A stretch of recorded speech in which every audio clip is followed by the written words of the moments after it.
Flocking is the living process each of us uses to reconcile ourselves to society. It gives us something we call social mobility. Each of us responds to society, and it responds to us. When that process is working properly, people grow, and their flocking societies grow. When that process stops working, people start screaming for help. That's what we see in our flocked-up global politics today.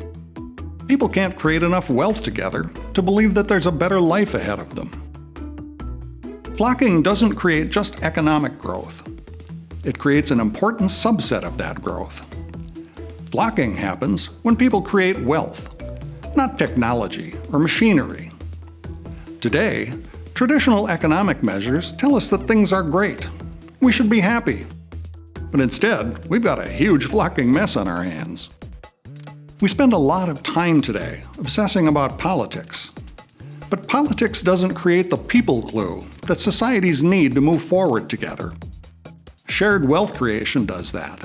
And it's that social capital, our people glue, that we'll start to describe, measure, facilitate, mediate, and regulate together, just like we did with financial capital during the last century. Your jobs as leading educators, journalists, policymakers, and business professionals of all kinds is to help, not just by creating and supporting more economic activity for people to populate.